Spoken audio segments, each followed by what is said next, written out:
ਭਾਰਤ ਵਿੱਚ ਇੱਕ ਭਗਤੀ ਕਾਲ ਦਾ ਦੌਰ ਰਿਹਾ ਹੈ, ਜਿਸ ਵਿੱਚ ਸਮਸਤ ਭਾਰਤ ਦੇ ਵਿੱਚ ਥਾਂ ਥਾਂ ਤੇ ਉੱਗੇ ਭਗਤ ਬ੍ਰਹਮ ਗਿਆਨੀ ਪੈਦਾ ਹੋਏ।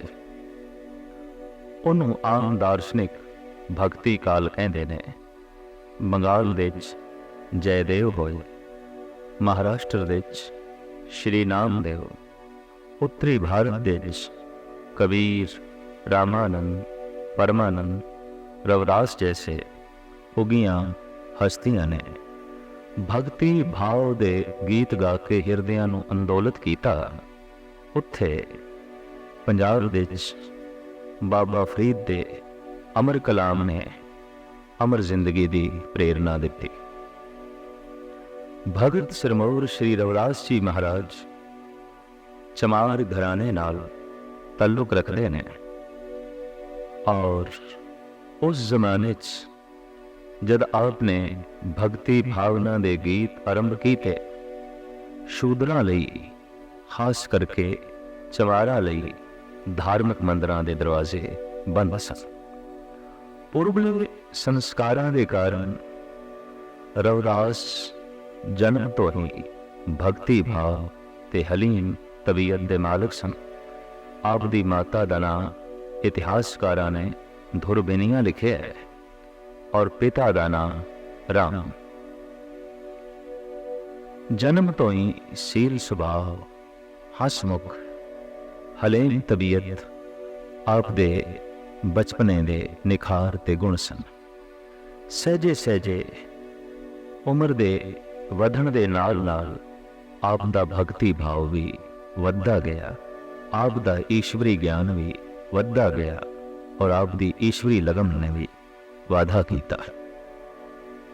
ਪੇਸ਼ੀ ਕਰਕੇ ਚੌਂਕੇ ਪਿਤਾ ਚਮਾਰ ਸਨ ਔਰ ਚਮੜੇ ਦਾ ਕੰਮ ਕਰਦੇ ਸਨ, ਨਵੀਆਂ ਜੁੱਤੀਆਂ ਬਣਾਉਂਦੇ ਸਨ, ਔਰ ਮੁੱਲ ਢੋਰਾਂ ਦਾ ਚਮੜਾ ਲਾ ਕੇ ਖਲੜੀ ਪਕਾ ਕੇ ਉਹ ਬਕਾਇਦਾ ਚਮੜੇ ਦਾ ਵਪਾਰ ਵੀ ਕਰਦੇ ਸਨ।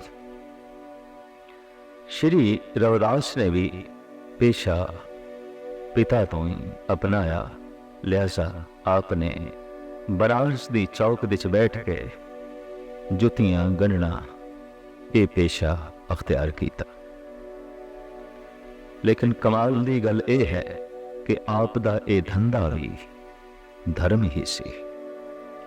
ਜਿਤਨੀ ਦੇਰ ਦੇ ਵਿੱਚ ਆਪ ਲੋੜਵੰਦ ਦੀ ਜੁੱਤੀ ਗੰਢਦੇ ਸਨ, ਉਤਨੀ ਦੇਰ ਵਿੱਚ ਪ੍ਰਭੂ ਗੀਤ ਸੁਣਾ ਕੇ, ਪ੍ਰਭੂ ਚਰਚਾ ਸੁਣਾ ਕੇ ਅਗਲੇ ਦਾ ਦਿਲ ਦਿਮਾਗ ਵੀ ਪ੍ਰਭੂ ਨਾਲ ਗੰਢ ਦਿੰਦੇ ਸਨ। ਜੁੱਤੀ ਗੰਢਣਾ ਤੇ ਦਿਲ ਦਿਮਾਗ ਨੂੰ ਪ੍ਰਭੂ ਨਾਲ ਗੰਢਣਾ ਇਹ ਇੱਕੋ ਹੀ ਸਮੇਂ ਚੱਲਦਾ ਸੀ। ਧੰਦੇ ਦੇ ਉੱਤੇ ਧਰਮ ਦੀ ਮੋਹਰ ਸੀ, ਜਿਸ ਕਰਕੇ ਧੰਦਾ ਪਵਿੱਤਰ ਹੋ ਗਿਆ ਸੀ, ਪਾਵਨ ਹੋ ਗਿਆ ਸੀ। ਆਪ ਨੇ ਆਪਣੀ ਬਾਣੀ ਵਿੱਚ ਆਪਣੇ ਪੇਸ਼ੇ ਨੂੰ ਤੇ ਆਪਣੀ ਜ਼ਾਤ ਨੂੰ ਛੁਪਾਇਆ ਨਹੀਂ ਹੈ।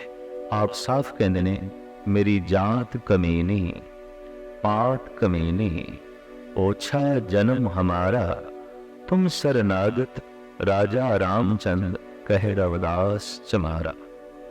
ਇਹ ਗੱਲ ਵੱਖਰੀ ਹੈ ਕਿ ਹਰ ਜ਼ਾਤ, ਹਰ ਵਰਨ ਦੇ ਵਿੱਚ ਭਗਤ ਬ੍ਰਹਮ ਗਿਆਨੀ ਪੈਦਾ ਹੋਏ, ਲੇਕਿਨ ਇਸ ਦੇਸ਼ ਦੀ ਵਿਪਰੀਤੀ ਅਨੁਸਾਰ ਬਣਾਇਆ ਹੋਇਆ ਵਰਨ ਵੰਡ, ਉਹਦੀਆਂ ਜੜ੍ਹਾਂ ਇਤਨੀਆਂ ਮਜ਼ਬੂਤ ਸਨ ਕਿ ਅਗਰ ਕੋਈ ਚਮਾਰ ਘਰਾਣੇ ਦੇ ਵਿੱਚ ਬ੍ਰਹਮ ਗਿਆਨੀ ਪੈਦਾ ਹੋ ਜਾਏ तो चमार ही अक्सर उसके आले दुआले बैठते सन, बाकी दूर ही रहते सन, और ये अज तक भी देखने को मिलता है।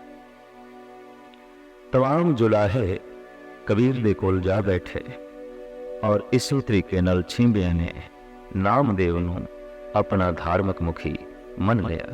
ये भी एक तरीके नाल वो जो बनी हुई वरण वंड की परंपरा सी, उहदी ही सूक्ष्म रूप विच मनोद है। दरअसल मनुख ज्यादा धन तो प्रभावित होता है। धनवान घराने च अगर कोई ब्रह्म ज्ञानी पैदा होया है तो फिर वो अवतार कहलाया है, तो गरीब के घर विच अगर कोई ब्रह्म ज्ञानी पैदा होया है तो उन्होंने भगत ते मनिया है, पर बहुत लंबी चौड़ी इकट्ठ भीड़ उसके आले दुआले इकट्ठी नहीं हो सकी। महात्मा बुद्ध दे लालों रविदास का ज्ञान घट नहीं है, श्री राम दे नालों रविदास की सोचनी ते मर्यादा घट नहीं है। कृष्ण दे गीतां नालों रविदास दे गीत कोई कमजोर नहीं है, पर वो राज घरानियां नाल तल्लुक रखते ने।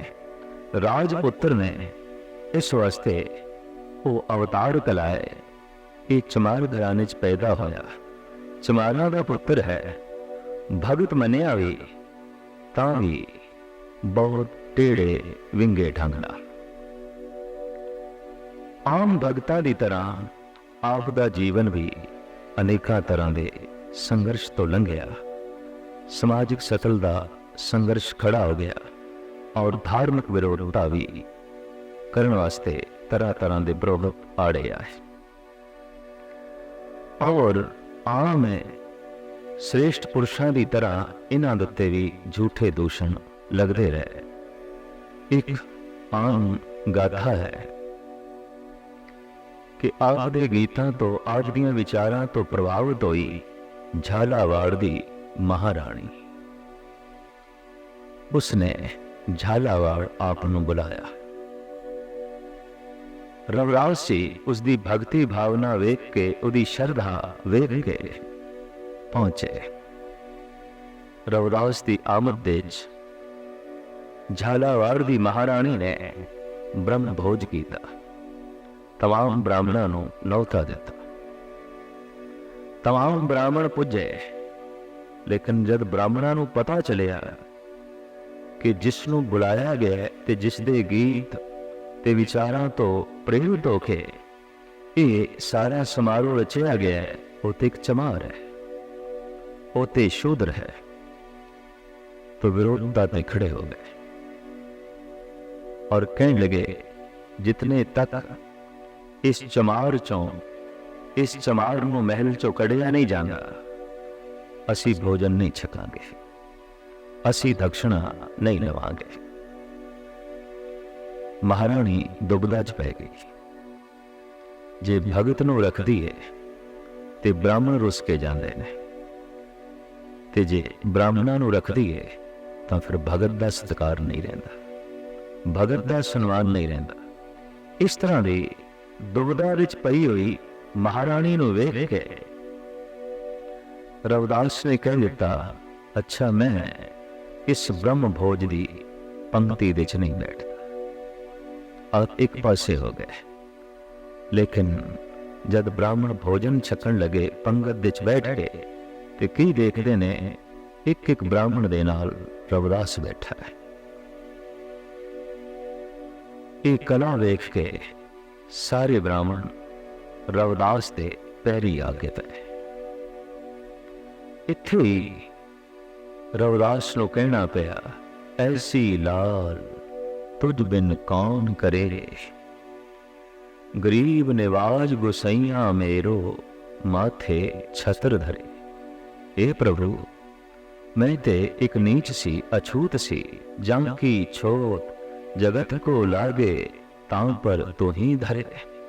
जिसदी छोट लोकी मंदे सन, जिन्हों अछूत करके लोकी ठुकरांदे सन, उहदे सिर दे उत्ते तो मान सन्मान दा छत्र रख दिता। इस तरह की मान वडियाई परिपूर्ण परमात्मा ने रविदास नूं बख्शिश की थी।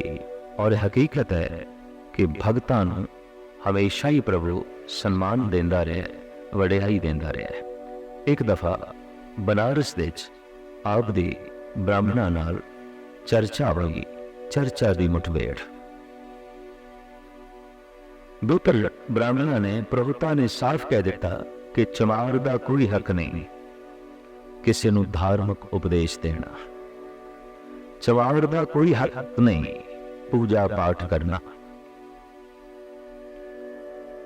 उस वक्त रविदास कहते ने कि मैं हुण पावन हाँ, पवित्र हाँ, भावें मेरा पेशा चमड़े की जुतियां बनाना है, लेकिन फिर भी मैं पावन हाँ, पवित्र हाँ।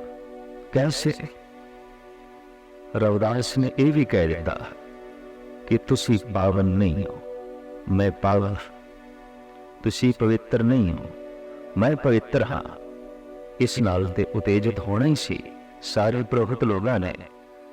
तो रविदास बड़े सुंदर नाल ढंग नाल पुरोहितां नूं समझाते ने।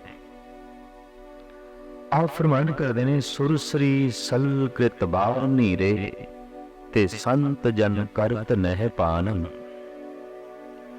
अगर गंगा दे जल दी शराब बढ़ाई जाए ते किसी संत दे अगों पेश की जाए ते संत ने कह देना, ठीक है ये गंगा जल भी बनाई गई है, पर गंगा जल वो गंगा जल नहीं रहा, वो शराब हो गए, अपवित्र हो गए, मैं नहीं पियांगा।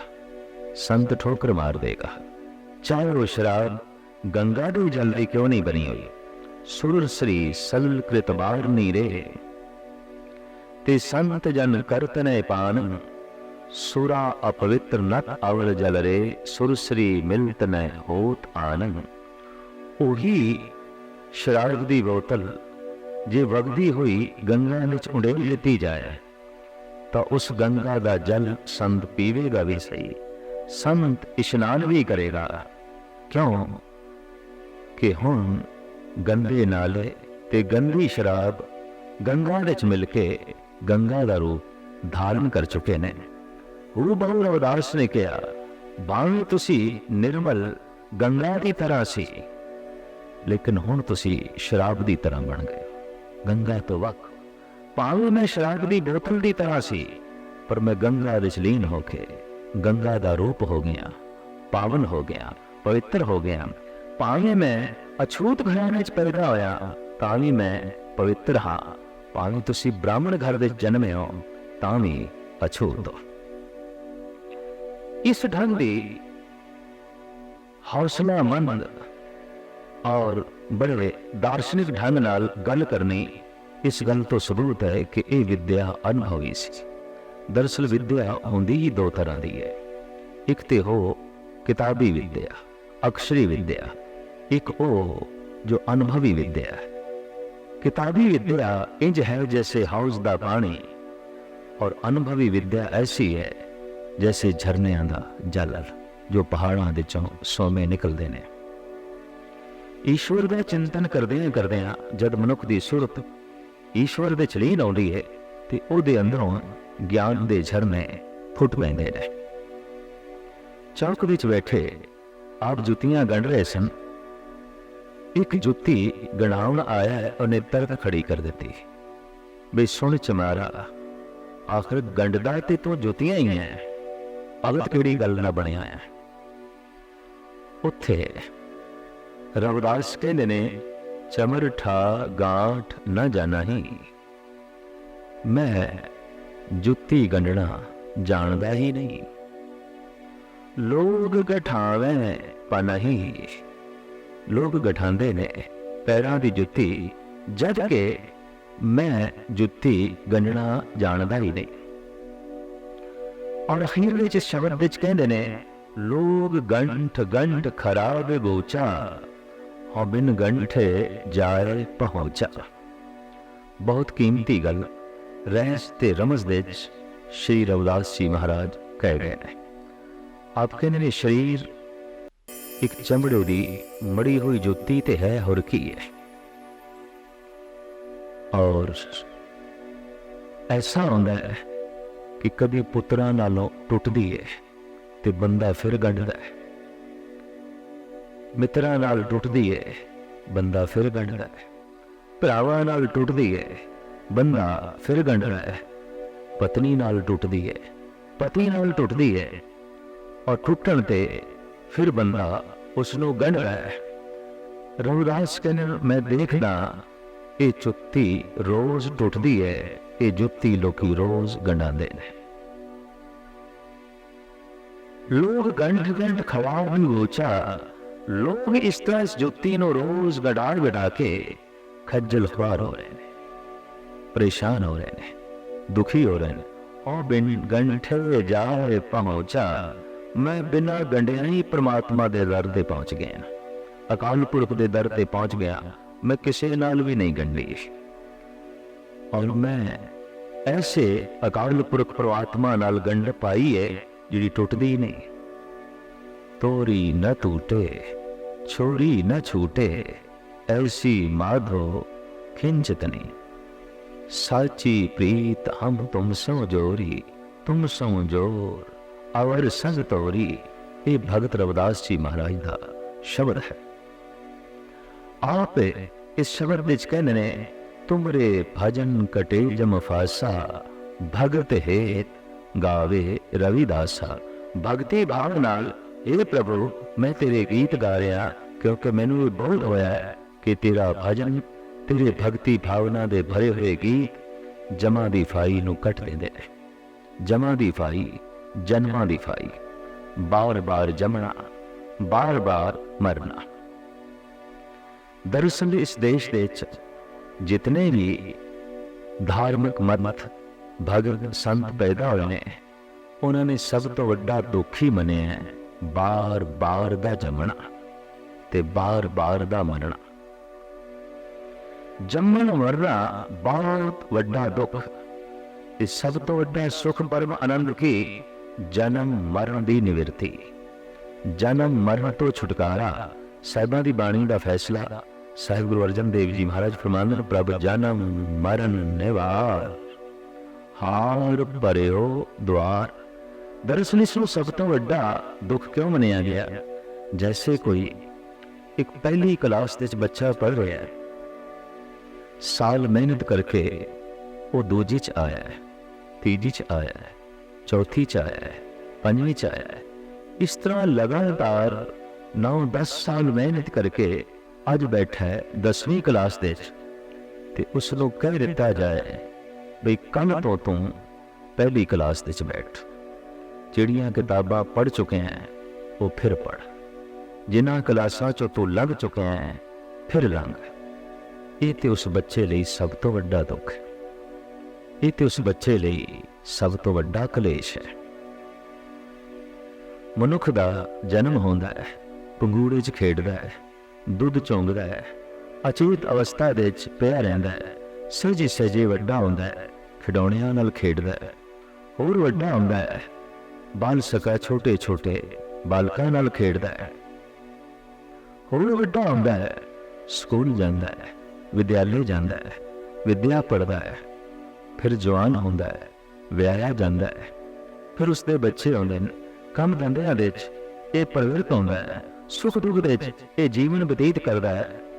अज बुढ़ा हो गया है ते फिर अज मरण लगे है, ते इनू हुण कोई आखे तू मर के फिर बच्चा बनना है, तू फिर खिडौणियां दी खेड खेडनी है, तू फिर अचेत अवस्था विच पिया रहना है, तू फिर छोटे छोटे बच्चों नाल खेडना है, तू फिर सहजे सहजे वड्डे होकर विद्यालय जाना है, तू फिर जवान होना है, तू फिर विआह जाना है, तू फिर कम धंधियां विच प्रवृत्त होना है, ते इस तरह दुख सुख दे जीवन बतीत करदा तू फिर बुढ़े होना है, ते तू फिर मर जाना है।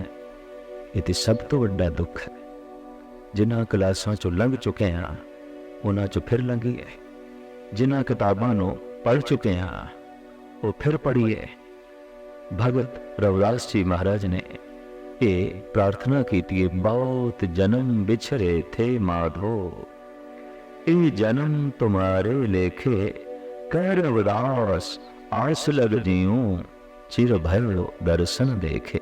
हे प्रभु बहुत जन्म मैं बिछड़े ही रहा, जमदा रहा, मरदा रहा, जन्मदा रहा, मरदा रहा। भारत विच जितने भगत संत पैदा हुए हैं उन्होंने इस ढंग नाल पुनर्जन्म नूं मनिया है, ते भारत तो बाहर अगर किसी ने पुनर्जन्म नूं मनिया है तो वह केवल सूफी फकीर ही ने।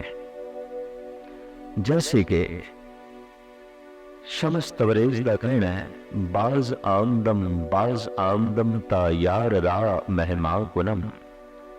मैं बार बार इस दुनिया ते आया ताकि खुदा नूं अपने घर का मेहमान बना सका, अपने घर विच लिया सका। ते शमस तबरेज़ कहते मेरा हर जन्म ਵਿਅਰਥ ਚਲਾ ਜਾਂਦਾ ਰਿਹਾ। ਉਹ ਤੇ ਇੱਥੇ ਤੱਕ ਕਹਿੰਦੇ ਨੇ ਕਿ ਜਦ ਮੈਂ ਸੁਰਤ ਨੂੰ ਪਿੱਛੇ ਲੈ ਜਾਣਾ ਤੇ ਮੈਨੂੰ 9 ਮਾਵਾਂ ਦਿਖਾਈ ਦੇਂਦੀਆਂ ਨੇ ਜਿਨ੍ਹਾਂ ਦੀ ਗੋਦ ਵਿੱਚ ਮੈਂ ਖੇਡ ਚੁੱਕਿਆ, ਜਿਨ੍ਹਾਂ ਨੇ ਪਾਲ ਪੋਸ ਕੇ ਮੈਨੂੰ ਵੱਡਾ ਕੀਤਾ ਸੀ। ਸੁਰਤ ਹੋਰ ਪਿੱਛੇ ਕੀਤੀ ਜਾਏ ਤਾਂ ਹੋਰ ਅਨੇਕਾਂ ਮਾਵਾਂ ਵੀ ਦਿਖਾਈ ਦੇ ਸਕਦੀਆਂ ਨੇ।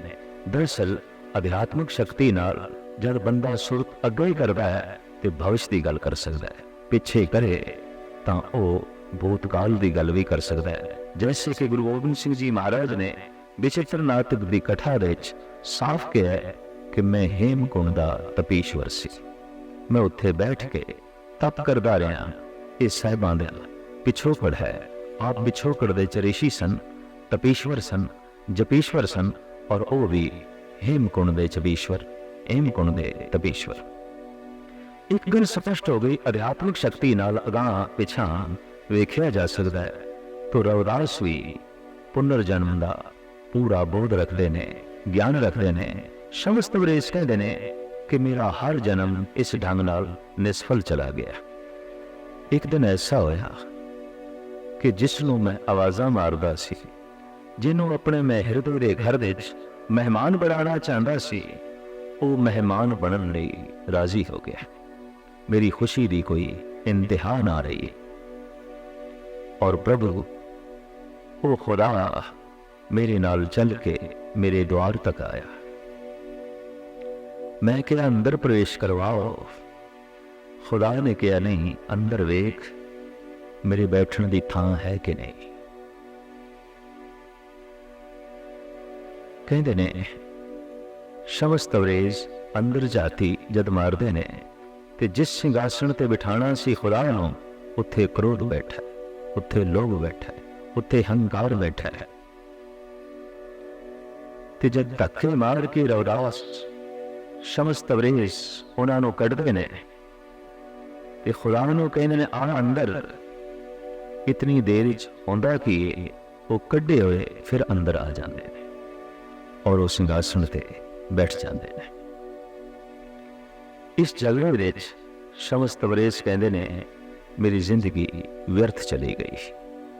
ਹਕੀਕਤ ਹੈ ਕਹਿਤ ਕਬੀਰ ਪੰਚ ਕੋ ਝਗੜੋ, जगरत जन्म गवाया, झूठी माया सब जग बांधिया, मैं राम रमत सुख पाया।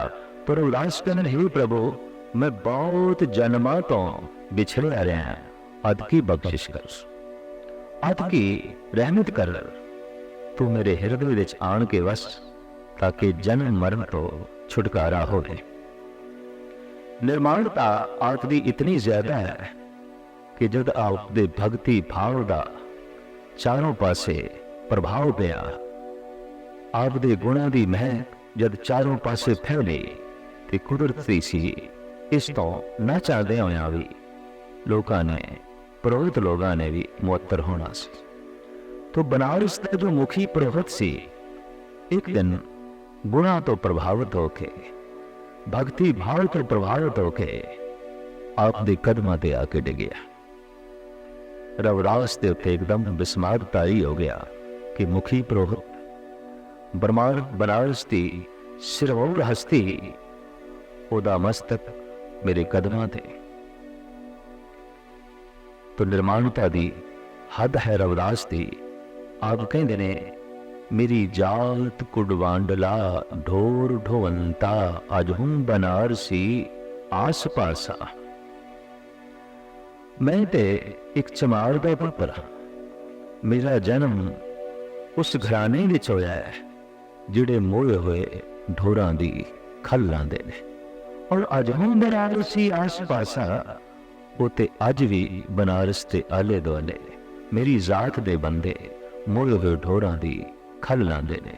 मेरी जात कुडबांडला ढोर ढोअंता, अज हूं बनारसी आस पासा।